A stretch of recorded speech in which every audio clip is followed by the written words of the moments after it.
भूत की पत्नी।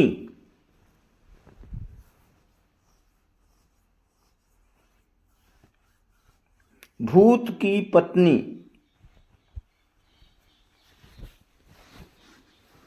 दो आत्माओं का मिलन प्रेम कहलाता है, और जब इस प्रेम को सामाजिक मान्यताओं के द्वारा स्वीकार किया जाता है तो ये शादी बन जाती है। शादी यानी विवाह एक अटूट रिश्ता है। जीते जी लोग इसे निभाते हैं, लेकिन कुछ ऐसे भी जोड़े हैं जो मरने के बाद भी अपने जीवन साथी का साथ नहीं छोड़ते। और ऐसी ही घटना से प्रेरित होकर एक डरावनी कहानी भूत की पत्नी आपके लिए प्रस्तुत है। मुझे आशा है कि ये कहानी आपको ज़रूर पसंद आएगी। सुनीता बड़ी हो चुकी थी और अब उसके माता पिता को उसकी शादी की चिंता हो रही थी। हालांकि सुनीता बहुत अच्छी लड़की थी, जिसके लिए कई अच्छे लड़कों के रिश्ते आ रहे थे, जिनको लेकर सुनीता के परिवार में विचार विमर्श चलता रहता था। एक दिन सुनीता की मौसी एक अच्छे लड़के का रिश्ता लेकर आती है। लड़की की फोटो बहुत ही सुंदर थी, जिसे देखते ही सुनीता के माता पिता मोहित हो जाते हैं और वो तय कर लेते हैं कि इसी लड़की से सुनीता की शादी करेंगे। इसी लड़के से सुनीता की शादी करेंगे। सुनीता को भी लड़का अच्छा लग रहा होता है। सुनीता की मौसी लड़के वालों को रिश्ते के लिए हाँ कर देती है और अगले ही दिन लड़के के परिवार को आमंत्रित किया जाता है। लड़का और लड़की एक दूसरे से मिलकर बात कर सकें, इसे आयोजन किया जाता है। लड़के वाले आते हैं। सुनीता की नज़र लड़के पर पड़ती है और वो पहली ही नज़र में उसे अपना दिल दे बैठती है। घर के लड़कों वालों का ज़बरदस्त स्वागत किया गया। परिवारों के बीच में रिश्ते की बात तय होते ही दोनों की धूमधाम से शादी कर दी जाती है। शादी के बाद लड़का सुनीता को लेकर शहर चला जाता है। शहर में वो कंपनी के मकान में रहता था। दोनों की शादीशुदा जिंदगी खुशनुमा चलने लगती है। सुनीता अपने पति को बहुत प्यार करने लगती थी। ऐसा लग रहा था मानो सुनीता को 7 जन्म की खुशियां एक ही जन्म में मिल गई हों। एक दिन सुनीता उसका पति फिल्म देखने थिएटर जाते हैं। दोनों पूरा दिन खूब मज़ा करते हैं, लेकिन जैसे ही वापस लौट रहे होते हैं, अचानक एक कार सुनीता के पति को जोरदार टक्कर मार के चली जाती है। वो तुरंत अपने पति को उठाती है और उससे पूछती है कि आपको कहीं चोट तो नहीं लगी। सुनीता का पति मुस्कुराते हुए सुनीता के साथ चलने लगता है। सुनीता अपने पति के साथ घर आ जाती है। रात हो चुकी थी और दोनों बाहर से खाना पीना करके आए थे। सारा दिन दोनों ने खूब मज़े किए, लेकिन सुनीता बहुत थक चुकी थी, इसलिए वो आते ही अपने घर में सो जाती है। सुबह उठते ही वो अपने पति के लिए चाय नाश्ता बनाती है और अपने पति को उठाने जाती है, लेकिन वो पहले से ही जाग रहा होता है। सुनीता अपने पति के सामने चाय नाश्ता लाकर रख देती है और अपने काम में लग जाती है। कुछ देर बाद जैसे ही सुनीता वापस आती है तो चाय और नाश्ता वैसे ही रखे होते हैं। सुनीता के पति ने उसे हाथ तक नहीं लगाया था। वो अपने पति से बोलती है, यदि आपको चाय नहीं पीनी थी तो आप मना कर देते, बर्बाद क्यों करवा दिया। सुनीता का पति कहता है, कोई बात नहीं, मेरे लिए खाना मत बनाना, आज मेरा मूड नहीं है। सुनीता का पति तैयार होकर अपने ऑफिस के लिए निकल जाता है। सारा दिन सुनीता अपने घर में काम करती और अपने पति का इंतज़ार करती रहती है। 2 दिन गुजरते ही सुनीता के घर के दरवाजे पर कोई आवाज़ लगाता है। सुनीता दरवाज़ा खोलती है। सामने उसी कंपनी का चौकीदार खड़ा होता है जिसमें सुनीता का पति काम करता है। चौकीदार सुनीता से पूछता है, मैडम 2 दिनों से सर ऑफिस क्यों नहीं आए हैं? उनकी तबीयत खराब है क्या? मुझे मैनेजर साहब ने भेजा है। सुनीता को आश्चर्य होता है क्योंकि उसका पति तो रोज तैयार होकर ऑफिस के लिए निकल जाता था, फिर वो ऑफिस कैसे नहीं पहुंचता। चौकीदार के जाते ही सुनीता अपने पति के घर लौटने का इंतजार करने लगती है। शाम को सुनीता के पति घर आता है। वो उनसे पूछती है, आप ऑफिस के बहाने से कहाँ जाते हैं? सुनीता का पति उसे यहाँ वहाँ की बातों में घुमाकर अपने कमरे में चला जाता है। अगली सुबह सुनीता अपने घर के दरवाजे पर दूध ले रही होती है, तभी चौकीदार फिर से आ जाता है और कहता है, क्या साहब अभी तक नहीं आए नहीं? सुनीता कहती है, वो तो अंदर बैठे हैं, जाओ मिल लो।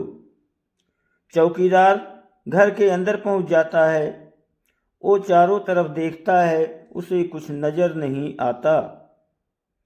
पीछे से सुनीता दूध लेकर आ जाती है। चौकीदार सुनीता से कहता है, कहाँ हैं साहब?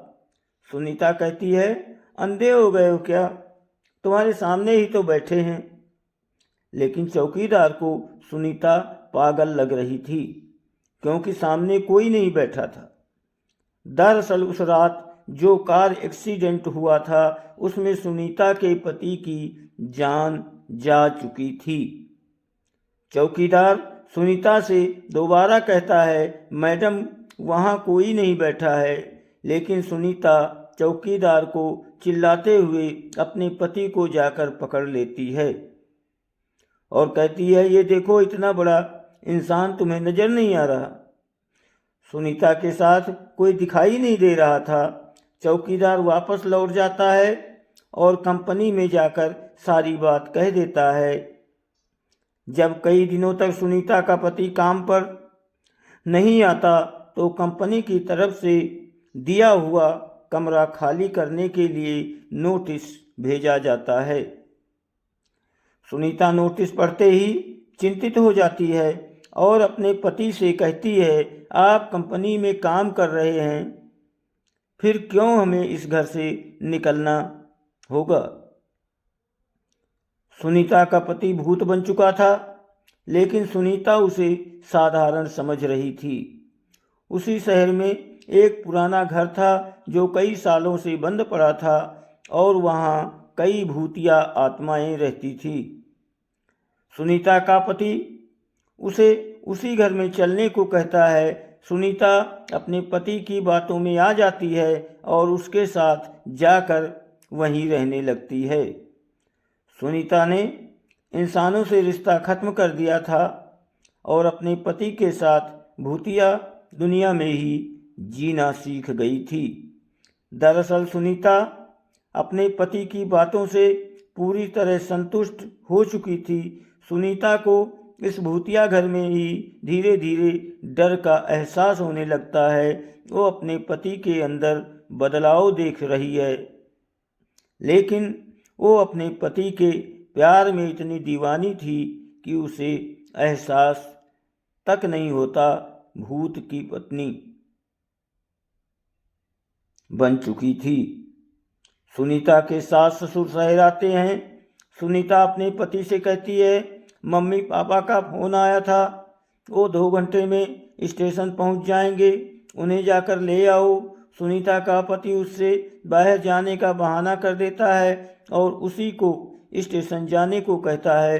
सुनीता अपने सास ससुर को स्टेशन से जाकर ले आती है। सास ससुर चले आते हैं।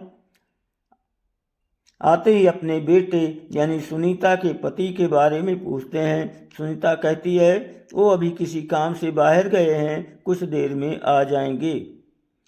सुनीता अपने सास ससुर के आने से बहुत खुश थी। वो उनके खाने की सारी तैयारियां करने लग जाती है, लेकिन शाम होने के बाद भी जब सुनीता का पति घर नहीं आता तो सभी चिंतित हो जाते हैं। सुनीता के पति का फोन घर में ही रखा रहता था, इसलिए वो उससे संपर्क नहीं कर पा रही थी। सुनीता के साथ उसके सास ससुर भी अपने बेटे से मिलने का इंतजार कर रहे थे। पूरी रात गुजर जाती है लेकिन सुनीता का पति घर नहीं आता। सभी परेशान होकर उसका इंतजार करते रहते हैं। सुनीता के ससुर उससे पीने के लिए पानी मांगते हैं और जैसे ही सुनीता उनके लिए पानी लेने जाती है उसे अचानक उल्टियाँ होने लगती हैं। सुनीता को उल्टी करता देख उसकी सास उसके पास आकर उसका हालचाल पता करती है। बुजुर्गों का अनुभव विज्ञान से भी अधिक माना जाता है, इसलिए सुनीता की सास उसे तुरंत बता देती है, लगता है तुम माँ बनने वाली हो बेटी। सुनीता माँ बनने की बात सुनते ही मुस्कुराने लगती है। सुनीता ये बात अपने पति को बताने के लिए उतावली हो रही थी, लेकिन उसके इंतजार की घड़ियां बढ़ती जा रही थी। देखते ही देखते 5 दिन गुजर चुके थे, लेकिन सुनीता के पति का कुछ पता नहीं चल रहा था। तभी तीनों पुलिस थाने में शिकायत दर्ज कराने जाते हैं। पुलिस वाले सुनीता से कहते हैं, 5 दिनों से तुम्हारे पति गायब हैं, लेकिन तुम्हें अब याद आ रही है। सुनीता ने जवाब देते हुए कहा, सर वो ऐसा 1-2 बार कर चुके हैं, इसलिए मैं इसे सामान्य घटना समझ रही थी। लेकिन जब 5 दिनों से उनका पता नहीं चला तो मुझे लगा हो सकता है वो कोई खतरे में हो। पुलिस FIR रिपोर्ट दर्ज कर लेती है और जांच पड़ताल शुरू कर देती है। पुलिस की तहकीकात शुरू हो चुकी थी और 2 दिनों में भी पुलिस को सुनीता के पति की सच्चाई पता चल जाती है और पुलिस वालों की बात सुनते ही सुनीता और उसके सास ससुर के पैरों तले जमीन खिसक जाती है। पुलिस के अधिकारी कहते हैं कि आपके पति तो 3 महीने पहले ही दुर्घटना में मर चुके हैं और लावारिस समझकर उनको जला दिया गया। स्वीकार भी करा नगर निगम के द्वारा कराया गया था, जिसकी रिपोर्ट सरकारी अस्पताल में मौजूद है। फिर आप कैसे कह रही हैं कि वो 5 दिनों से लापता है? लेकिन सुनीता ये बात मानने को तैयार ही नहीं थी, क्योंकि वो अपने पति के साथ 3 महीनों से दाम्पत्य जीवन गुजार रही थी और उसी के चलते वो गर्भवती भी हो चुकी थी। सुनीता पुलिस से अपने बच्चे का जिक्र करती है। जैसे ही पुलिस को ये बात पता चलती है कि उस मरे हुए इंसान का बच्चा सुनीता के गर्भ में है, तो वो सुनीता से कहते हैं, आप बच्चे का चेकअप करवा दीजिए। उसके DNA रिकॉर्ड से हमें पता चल जाएगा कि ये बच्चा आपके पति का है और उनके मरने के बाद ये आपके गर्भ में आया है। तभी आपकी बात पर सभी को भरोसा होगा। पुलिस वालों को सुनीता के चरित्र पर शक था, इसलिए वो इस परीक्षण की मांग कर रहे थे। सुनीता को सरकारी अस्पताल लाया जाता है और वहाँ बच्चे का परीक्षण किया जाता है और जैसे ही डॉक्टरों के पास बच्चे की रिपोर्ट आती है तो उनके पसीने छूट जाते हैं, क्योंकि बच्चा साधारण नहीं था। वो 2 महीने का था, लेकिन उसका विकास 8 महीने के बच्चे के बराबर हो चुका था और अगले ही महीने वो जन्म लेने वाला था। डॉक्टरों के लिए अपने आप में ये ऐतिहासिक बात थी कि 4 महीने में कैसे कोई बच्चा जन्म ले सकता है। डॉक्टर सुनीता के हालात के बारे में विचार कर ही रहे होते हैं कि अचानक सुनीता के पेट में दर्द बढ़ने लगता है। डॉक्टर सुनीता के इतनी जल्दी बिगड़ते हुए हालात को समझ नहीं पाते हैं। सुनीता को आपातकालीन कक्ष लाया जाता है। तभी डॉक्टरों को पता चलता है कि सुनीता की डिलीवरी का समय आ चुका है और कुछ ही देर बाद सुनीता एक भूतिया बच्चे को जन्म देती है। सुनीता का बच्चा देखने में बहुत खूबसूरत था, लेकिन उसकी शारीरिक बनावट कुछ अलग थी। उसके दांत जन्म के साथ ही निकले थे और उसकी आंखें लाल थी। डॉक्टरों ने ऐसा बच्चा पहली बार देखा था। डॉक्टर उसका शारीरिक परीक्षण करते हैं। बच्चे के शरीर के अंदर सभी अंग सामान्य इंसानों की तरह ही थे।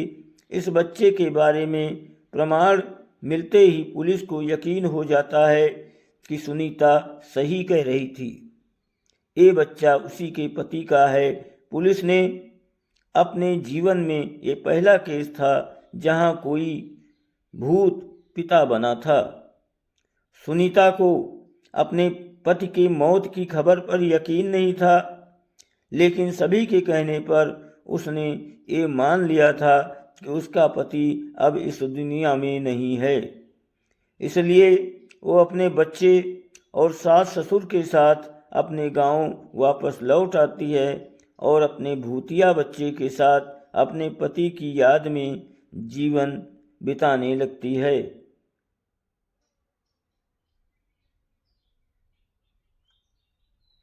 और इसी के साथ इस कहानी का पहला भाग समाप्त हो जाता है। दोस्तों, वीडियो को लाइक और सब्सक्राइब ज़रूर करें, आपकी बहुत मेहरबानी होगी। आप सभी को बहुत बहुत धन्यवाद। दोस्तों, लाइक सब्सक्राइब ज़रूर करें।